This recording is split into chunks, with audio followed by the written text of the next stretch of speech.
53. Nós estamos felizes, irmãos, uma vez mais, estarmos nesta casa, poder aqui fazer uso dessa palavra, uma palavra muito simples, que você já conhece. Estamos gratos a Deus por tudo que Ele tem nos proporcionado. Casa cheia, Deus possa falar em vossos corações de uma forma muito poderosa, viu? Muito forte, muito genuína. Os nossos visitantes, que Deus possa abençoar também de uma forma muito forte, viu? Muito bom ter vocês aqui. Isaías capítulo 53, a partir do versículo 2, diz assim: porque foi subindo como renovo perante ele, como raiz de uma terra seca. Não tinha beleza, nem formosura, e olhando nós para ele, não havia boa aparência nele, para que o desejássemos. Era desprezado e o mais rejeitado entre os homens, homem de dores, experimentado nos sofrimentos, como um dos quais homens escondiam o rosto. Era desprezado e não fazia dele caso algum. Verdadeiramente ele tomou sobre si as nossas enfermidades, as nossas dores levou sobre si, e nós reputávamos por aflito e ferido de Deus e oprimido. Mas ele foi ferido por conta das nossas transgressões, moído por conta das nossas iniquidades. O castigo que nos traz a paz estava sobre ele, e pelas suas pisaduras nós fomos sarados. Todos nós andávamos desgarrados como ovelhas, cada um desviava para o seu caminho, mas o Senhor fez cair sobre ele a iniquidade de todos nós. Me empreste um pouco da sua atenção, vou ser rápido, outra vez eu me empolguei, irmãos. Esqueci que a gente tem a ceia. O texto que nós acabamos de ler, irmãos, é muito pertinente para o culto de hoje, que é o culto de ceia. Isaías, que é conhecido como profeta messiânico, o profeta que mais profetizou acerca de Jesus. Por isso faz dele o profeta messiânico que profetiza sobre a volta de Cristo. Esse texto que nós lemos fala justamente de Cristo, de um homem que aproximadamente há 2000 anos atrás, nas terras áridas da Palestina, apregoando a respeito do reino de Deus, falando a respeito do reino de Deus. A história vai nos contar que uma noite, uma madrugada desta, a cidade pela manhã de Jerusalém acaba amanhecendo meio alvoroçada, porque este homem que foi crucificado havia sido acusado de ressurreição. Pegaram ele, em uma madrugada, apresentaram diante dos governadores da cidade. Toda a cúpula de sacerdotes, saduceus, tinha consciência que iria ser beneficiado com a saída dele de Jerusalém. Pegaram ele e apresentaram até Pilatos. Pilatos apresentou a Herodes. Foi uma correria terrível. até que por muita pressão de todos, principalmente os maiorais, os sacerdotes,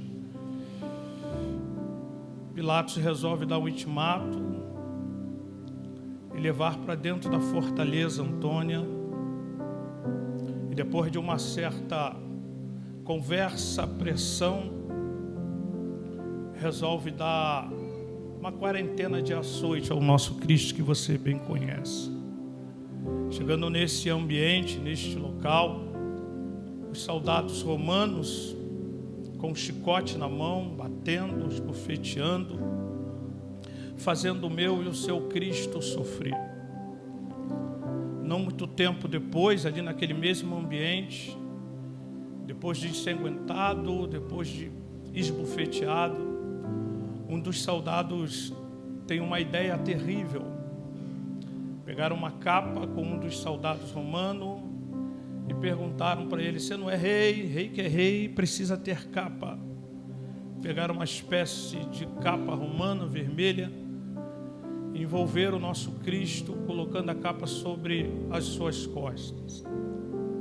Pegaram um caniço, uma espécie de caniço, e colocaram sobre a mão dele e perguntaram: você não é rei? Rei que é rei precisa ter cetro. E apresentaram para ele o cetro. Teve um que tem uma ideia mais terrível e mais covarde ainda. Perguntaram para ele: você não é rei? Rei que é rei tem que ter coroa. Pegaram então uma espécie de espinho, teceram uma espécie de coroa e colocaram sobre a sua cabeça. Como não mediram a circunferência da sua cabeça, o mesmo caniço que estava sobre a sua mão, pegaram de uma forma bem forte, bateram sobre esta coroa a ponto de vazar sobre a sua caixa craniana e vazar sangue. Era isso que o profeta Isaías está profetizando. É dessa mesma forma que nós procuramos entender, eu não sei você, mas todas as vezes em um momento como esse, em uma cerimônia como essa, a gente tenta de uma certa forma entender e compreender como é que alguém vai perder, vai tirar, vai dar a sua vida em prol de uma pessoa que de verdade pouco liga para as suas expressões e ação. É um sentimento, gente, difícil de entender e de acreditar. Como é que Deus foi permitir entregar o seu único filho? A posição que ele se encontrava era uma posição superior a qualquer um de nós. Paulo vai escrever aos Filipenses exatamente isso, deixando ele a sua glória, abriu mão de tudo para poder estar nesse ambiente.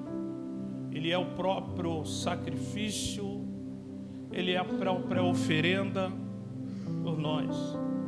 Então Isaías profetiza o texto que nós lemos no capítulo de número 53.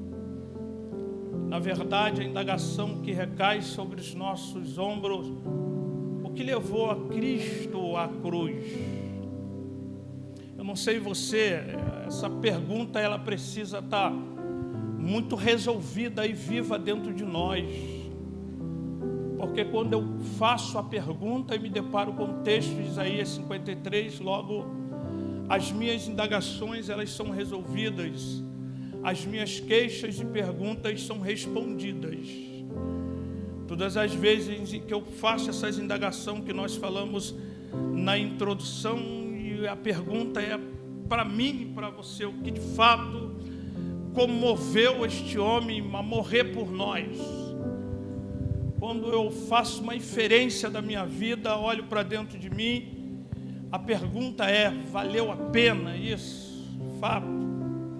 Será que vale a pena tudo que foi feito por mim, por você, pela sua vida 2000 anos atrás? O que fez com que este homem padecesse de uma forma tão terrível, como o profeta Isaías, como o profeta messiânico acaba de mencionar para nós? Aline, o que de fato levou Cristo à cruz? É claro que quando nós lemos todo o apelo romano, Anás, Caifás, toda uma conspiração por trás disso, a covardia dos soldados, o lavar de a mão de Pilatos, a arrogância de Herodes, tudo isso potencializou para que ele pudesse ser levado à cruz. Esse não era o endereço do nosso Cristo. Será que esse de fato era o endereço para qual ele veio nesse ambiente, para morrer por nós? A pergunta é sempre essa: o que levou ele para a cruz foi de fato os soldados romanos? O que levou ele de fato foi as ações e as conspiração dos mesmos que projetou essa ida, armou essa arapuca para ele na cruz? De maneira nenhuma. Isaías é claro em dizer que o que levou ele para a cruz foi meu amigo Isaías, não Isaías, o profeta canônico, mas o nosso Isaías Betel. Que levou foi a minha e foi a sua transgressão que levou o nosso Cristo para a cruz. Por amor a mim, por amor a minha vida, a minha família, a minha casa, ele foi levado por amor, porque, gente, era muito simples cobrir pecado através de uma pomba, através de um cordeiro mudo, de um cordeiro sem ruga, sem mácula, sem mancha. Era simples. Pastor Antônio, nós chegávamos diante de um sacerdote e entregava um animal, oferenda pelos meus pecados.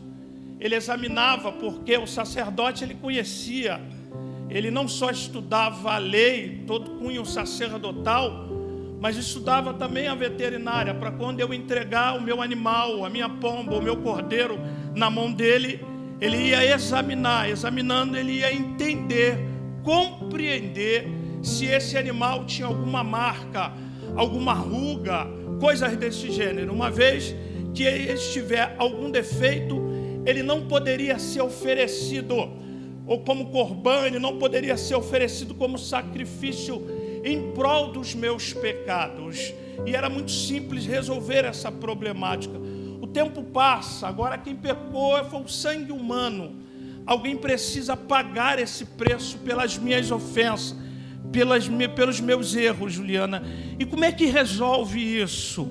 Como é que acha um homem, alguém digno, sem ruga, sem mácula, uma vez que a nossa raiz, ela já nos condena? Não tem como alguém pagar por aquilo que eu fiz. Tem que ser alguém sem mancha, sem ruga, sem pecado, alguém que pudesse pagar, padecer por mim. E quem é que vai? Tem que ser alguém não gerado do homem, de uma raiz adâmica, de uma raiz pecaminosa, mas de alguém gerado de uma mulher que pudesse morrer por nós. Parece, gente, quando nós lemos que Cristo, a ideia que nós pintamos, que ele é 100% homem, que ele é 100% Deus, beleza, isso é bom, mas parece que recai sobre a nossa mente também uma indagação, porque alguém sendo 100% Deus, ficaria fácil de morrer por mim, ficaria fácil de se entregar, é algo sobrenatural. Mas quando nós lemos Filipenses, nós entendemos que ele esvaziou-se de si, ou melhor, aniquilou-se, tornando-se homem, sendo fiel até a morte, e morte de cruz, morte vicária. Jesus provou nesta vida sabores, senhores, dessabores da vida. Jesus atravessou este período com tudo de ruim, foi traído, foi negado, de uma série de questões que nós hoje às vezes não conseguimos suportar. Mesmo assim, vendo a minha natureza, ele carregou sobre os seus ombros. Interessante falar isso e frisar e deixar isso bem resolvido entre nós, porque a expressão que Isaías, no capítulo de número 53, utiliza é exatamente isso aqui, porque foi subindo como renovo. As características que se pinta dele, gente, é terrível. Ele era comparado como a raiz de uma terra seca. Quem já teve o prazer, ou melhor dizendo, o desprazer de se deparar com uma raiz de uma terra seca, ninguém valoriza isso, missionária. Ninguém enxerga isso como uma coisa boa. Ele era desprezado pelos homens dos quais nós virávamos, Lohan, o rosto. Isso aqui fala de repugnância, isso fala de nojo, alguém que você não quer ver. Ele extraiu dele, sabe, o melhor, e nós extraímos o pior dele. Isaías, ele é muito enfático, gente, preciso em dizer que ele era desprezado entre os homens. Esperávamos dele, essa é a realidade, que ele entraria pela Palestina. Essa era a expectativa de quem viveu o ministério terreno com ele. Tinha a expectativa de ver ele entrando pela Palestina, pelos portões, montado em um cavalo branco. E ele sempre trabalha na contramão da lógica daquilo que eu espero. Eu espero ele vir de cavalo, e quando eu menos espero, ele vem montado em um jumentinho. Isso é praxe dele fazer isso. Por isso que Isaías usa a expressão homem dos quais nós desprezávamos. E ele vai mais fundo dizendo: quem dá crédito à sua pregação? É isso aqui que ele está dizendo. Quem vai acreditar em um carpinteiro? Quem vai acreditar em alguém que tem como um canal de transporte um jumento? Homem desprezado, esquecido. Mas de verdade, o mesmo Isaías que narra as características terríveis do meu e do seu Cristo, ele vai mais a fundo. Ele diz que nenhuma beleza tinha para que nos desejássemos. Pensa em um camarada que você chegava hoje no sul da Palestina ou em qualquer outra área da Palestina, principalmente as terras áridas da Palestina, você não tinha prazer, ninguém desejava, porque a sociedade já é antiga, pragmática, uma sociedade mediatista, uma sociedade que gosta de viver o estereótipo. Você vale aquilo que tu tem na mão, você vale aquilo que tu veste, calça ou qualquer coisa desse gênero. Mas Isaías vai narrando tudo isso. É desprezado, nenhuma beleza tinha para que nós desejássemos. Mas pasme os senhores, é o mesmo que vem montado em um jumentinho, que vai trazer para mim, para você, o que, pastor? O castigo que nos traz a... Eu sinto ele aqui nesse ambiente. Calabaçurianda lábia. Graças a Deus, quem vem aqui hoje nunca valorizou estereótipo. Quem vem aqui hoje valoriza sim a terra seca, valoriza sim as terras áridas da Palestina, porque foi por mim e foi por você que ele entregou o seu melhor. Gente, a gente está falando de Jesus. Você pode adorar a ele aí. Isso, ele morreu por mim e morreu.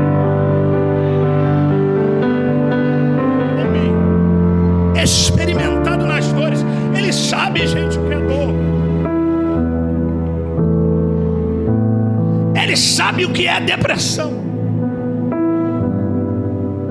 Levou sobre si. E detalhe, ele levou, eu gosto da expressão, tomou. Ele está dizendo: ninguém tira a minha vida, ninguém a toma de mim. Não foi Roma que tirou minha vida, não foi Pilatos que tirou minha vida, não foi a arrogância dos soldados. Eu mesmo tomei sobre mim as vossas dores, as vossas transgressões. Agora segura. O castigo que era para mim, o castigo que era para você, está sobre ele, está sobre ele, está sobre ele. Você pode adorar a Jesus por conta dessa palavra. Homem experimentado. Olha isso aqui. Carregou sobre si nossa doença psicológica, moral, daquilo que nos agride. Ele pegou a ideia que Isaías utiliza aqui, é uma ideia de uma canga, gente. Canga é aquela espécie de madeira que o boi carrega sobre os seus ombros, castigado, oprimido, desprezado, homem dos quais nós virávamos o rosto. Não tinha beleza para que o desejasse, mas carregou as transgressões, levou sobre ele toda a nossa dor. Débora levou todo o nosso trauma interno, externo, toda a crise existencial, conflito, Paula Brito, que guerreia dentro da nossa mente. E a pior guerra é aqui dentro.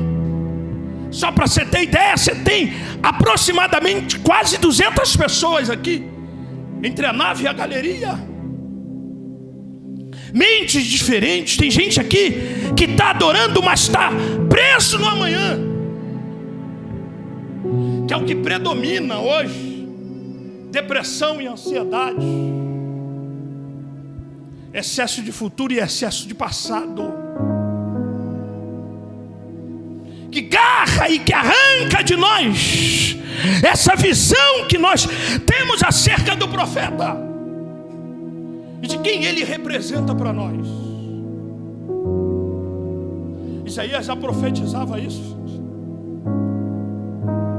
e toca na cabeça dos profetas. Chega nesse ambiente. A gente vivia a vida antes de tudo de tabela. A gente precisava cortar caminho para chegar até ele. A gente precisava oferecer, entregar as nossas oferendas. Estava em xeque. Romanos vai dizer que todos estávamos destituídos dessa graça. E ele resolve, mesmo com as minhas transgressões, com os meus erros, apagar tudo isso, a carregar sobre os seus ombros todo o peso de pecado, de dor, de dificuldade, de iniquidade. Tanto é de verdade, que quando nós nos apresentamos diante dele e abrimos o coração para ele, dizendo: Deus, eu te aceito como o suficiente Salvador da minha vida, a gente escuta aquilo lá dentro, já está pago. Não preciso mais sofrer por isso, dificuldade hoje. E de fato, gente, ainda existe homem ainda que dificulta esse acesso. E que a graça hoje, de uma certa forma, sendo pregada nesse ambiente, a gente é difícil, sendo dificultado por isso. Índices de pessoas, gente, que são adoecidas, que pasmem os senhores, não sabem o que é a graça, e que isso que ele está carregando já carregaram por ele. O desprezo, a opressão, a depressão que nos oprime. Mas eu tenho algo muito bom para mim, para a sua vida. Tem alguém que já pagou isso. Tem alguém que já gravou isso na cruz e diz: tetelestai, está consumado. Pastor, o que eu preciso fazer? É simples, é só entregar a vida na mão dele. De me conduz para o melhor lugar, para o melhor aprisco, maior que seja na mão. Seus erros, as suas falhas.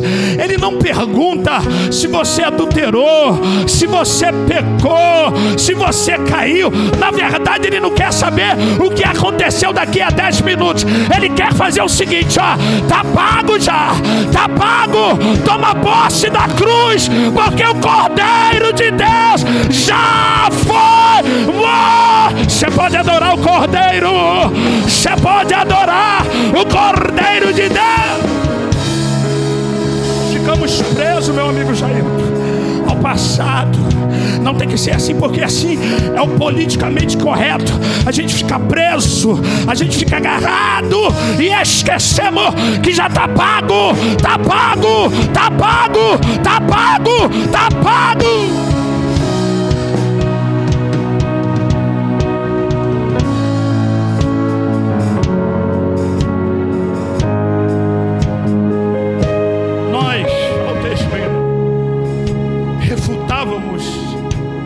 Por aflito e oprimido. Vê se isso aqui, gente, não é o nosso quadro.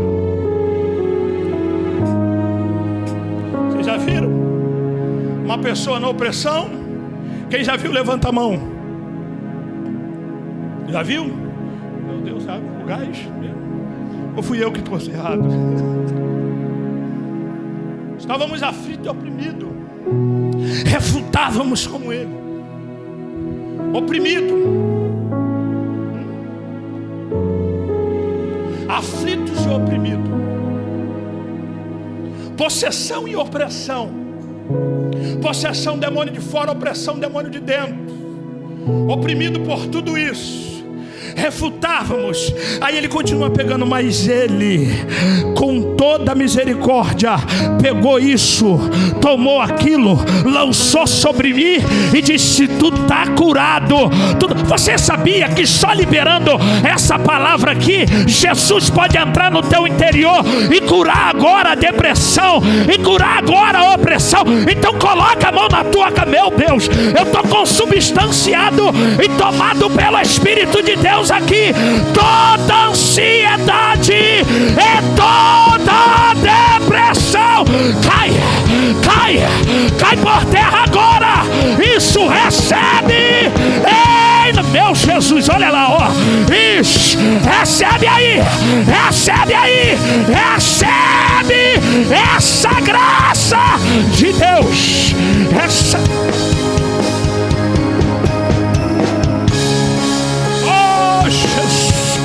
Calabachurianda, labassurianda lá. Ele morreu por mim, ele morreu por mim.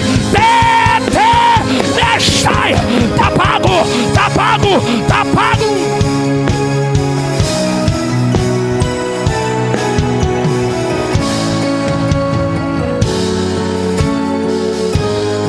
Levou sobre si as nossas alienações. Olha só que loucura isso. Isso. Que é isso, pastor? Alienação. Você não tem dono. Agora ele pega, crava a moeda na testa e diz: é meu, é meu, é meu.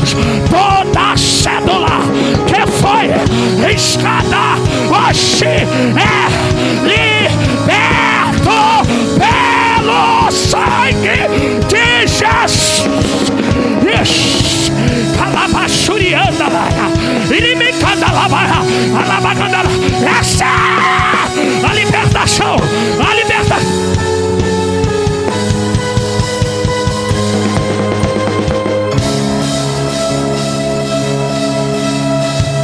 Eu sinto Jesus aqui, eu sinto Jesus aqui. E se tu é pentecostal, me dá um sinal, me dá um sinal. Jesus, eita Jesus, cura, liberta, transforma,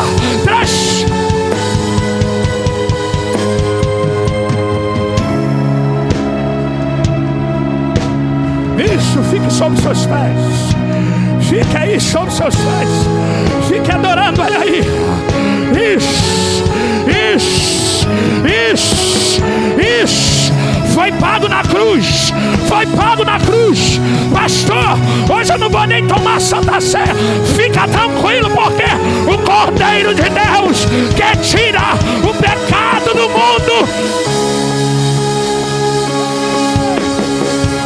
Oh, Jesus, Jesus, Jesus, Jesus, Jesus, Jesus, Jesus. Tá pago, tá pago, tá pago, tá pago, tá pago, tá pago, tá pago. Toda a opressão do inferno cai por terra agora, agora, agora. Ah, olha lá, olha lá, olha lá, olha aí. Recebeu libertação.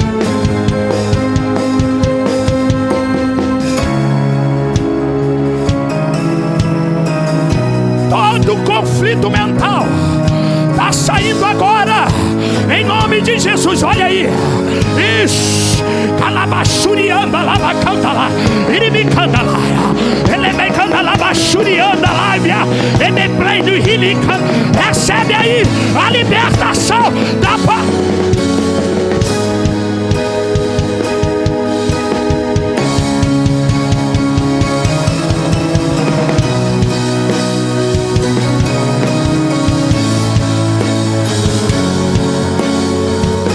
Pode ter sido desprezado na Palestina, mas aqui na Betel não, olha lá. Aqui na Betel não. Aqui tem gente que adora, que é...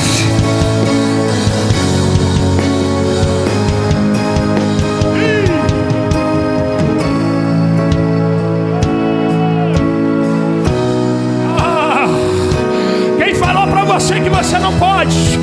Quem falou que você não deve? Jesus está dando o intimato hoje. Satanás e a sua corja, solta agora,